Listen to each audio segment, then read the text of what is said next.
How do we seek those we believe have been lost? How do we do it?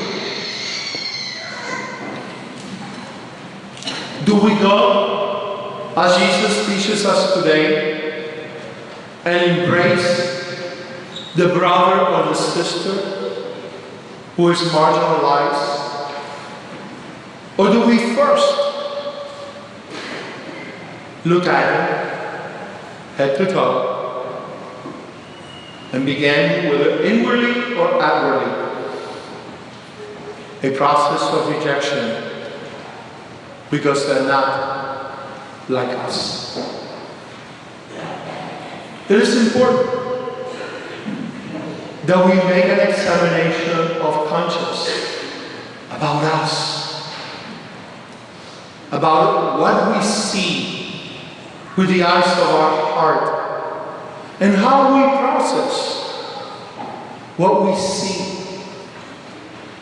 Do we embrace the brother or the sister in our hearts, in our mind, in our soul, and with all of our strength, as we love God and express that love in love of neighbor?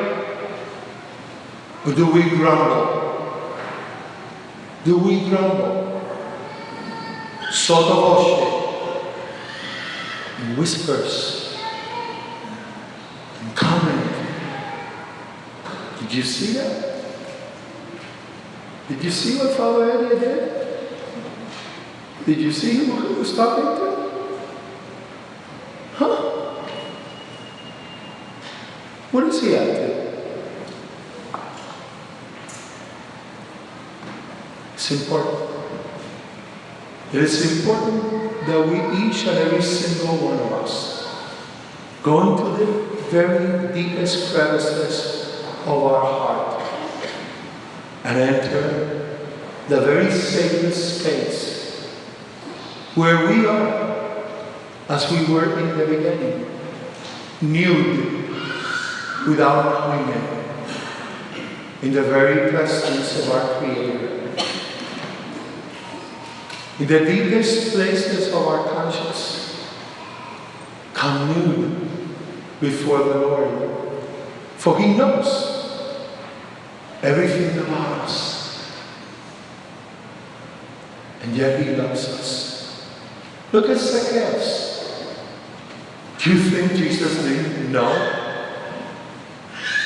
that the man was a thief? He was a thief among thieves.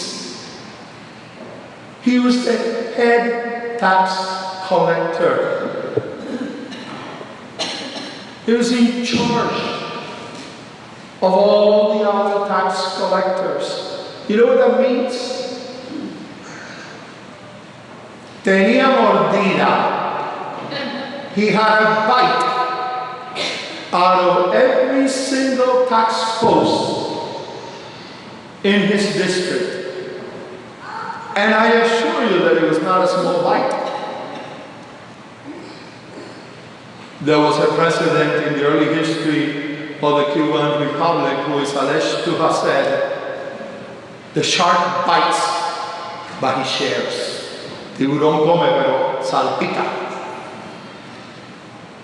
And this was the mentality that was prevalent and continues to be prevalent. And notice the words of Jesus.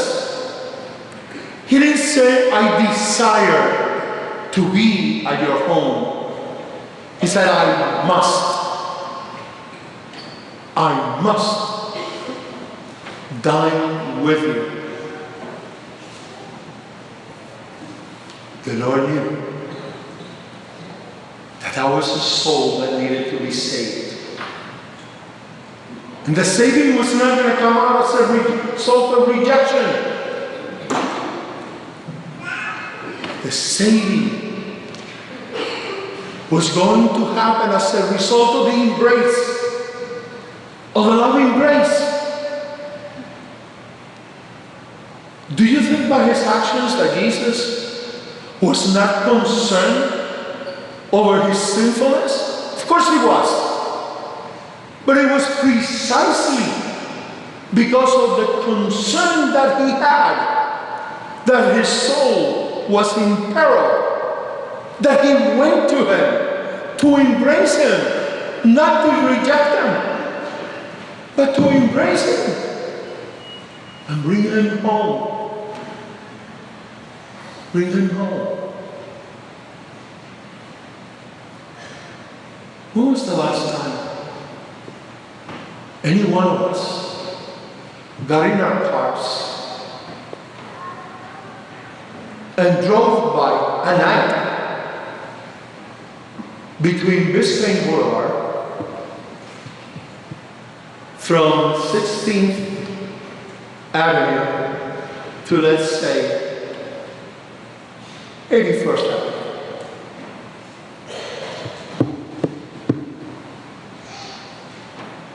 Even if we had no business, ask yourselves, would you do it? 20 to 1. Most of us would say, not in your life, priest. Not on your life. Which is one of the reasons that I have made it a point to insert in our bulletin about the marginalization of brothers and sisters that's taking place before our very eyes. Human trafficking. When we see a young lady in a red district or a young man in a blue district, that's how they're identified. On a street corner. What do we think of it? Do we concentrate on the sin, or do we concentrate on how can I reach that person? How can I get involved? How can I try to make a difference? What would Jesus do? Would he avoid going to those sectors? Or would he make it a point, as he did in today's gospel? He could have gone to Jerusalem by a multitude of other ways, but he chose the road of Jericho, the most perilous of roads. Even to our day. He shows it because he knew that the lost lambs were there.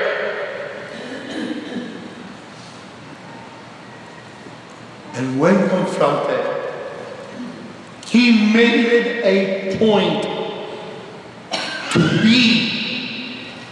to be with them in the most intimate of ways by entering their home. In Jesus' time, to enter someone's home was to receive sanctuary. Your host could be your greatest enemy.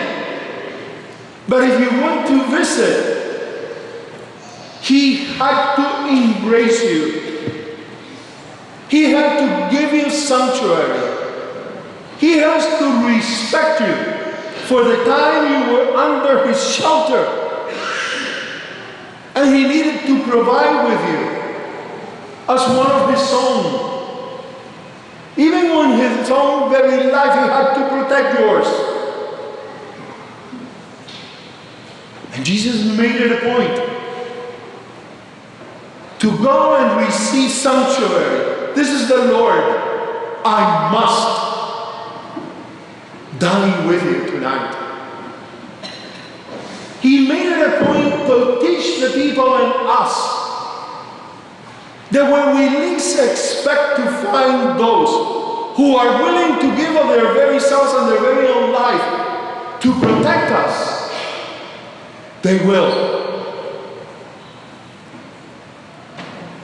I was watching early on today a documentary on 9/11, and it's centered on the life of John Bingham. Do you know who John Bingham is? One or two might know. He is the hero of that fatal plane that was going to be used by terrorists and bring it down at the U.S. Capitol. At the U.S. Capitol, where hundreds of innocent people, including senators and congressmen and all their aides, could have died.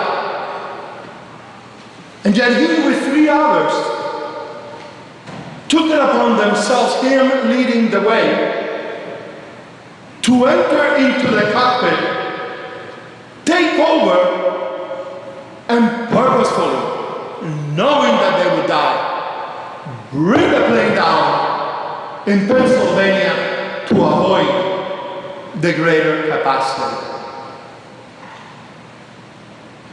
He gave his life for love of brother and sister.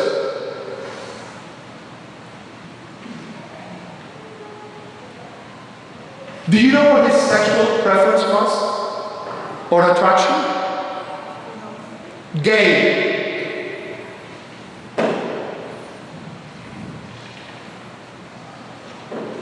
Was Jesus with him? You better believe it. The love of God can never stand in the way of mercy. To the very contrary. The other side of the coin, if you will, of love is mercy of God.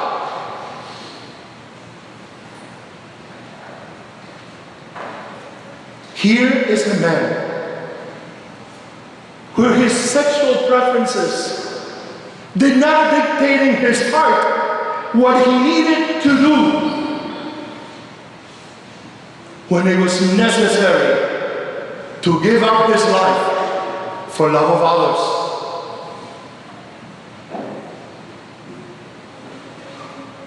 And as I stood, I said, how many times, Fernando, have you, most especially in my high school youthful days, made life miserable for those boys and girls who were either effeminate or masculine? God have mercy upon my soul. Because I had not thought of it in those real terms. And so I went back and I looked at today's gospel and I realized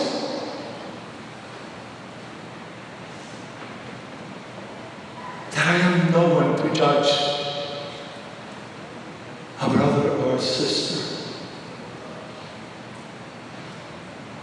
lest I judge myself in the same manner that I judge them.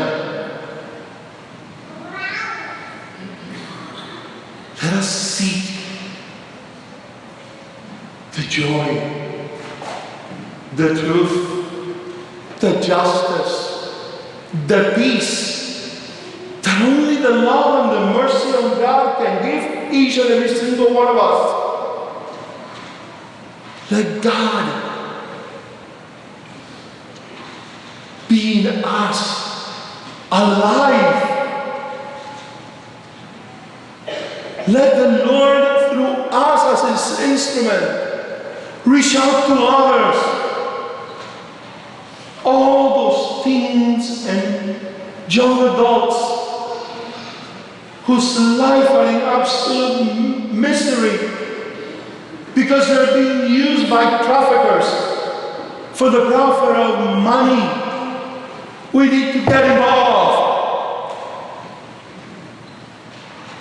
cannot turn our heads the other way. All those millions of children in Sudan, Darfur, in those camps, because they are either orphans or were left there by their parents for a multitude of reasons, because of the civil war. Is every Syrian and Iraqi escaping the Middle East a terrorist Muslim?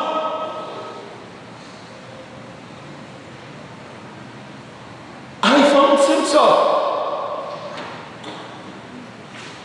Do we give sanctuary only to those who are politically persecuted? Or do we give sanctuary to those who are suffering? Of different sorts of sufferings.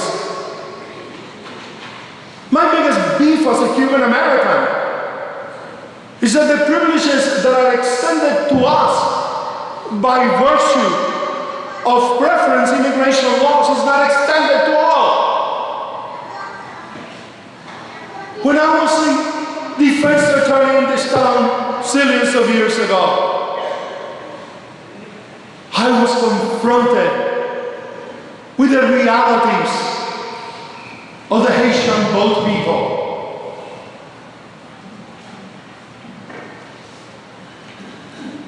And later came Maria, and later came the Balseros.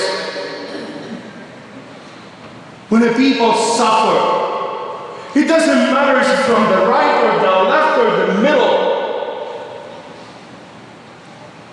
If we are in a position to help, who are we to close our heart to the needs of others?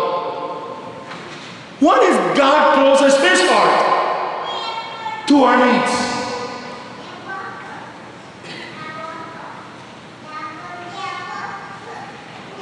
Is this creation ours? Or is it God's?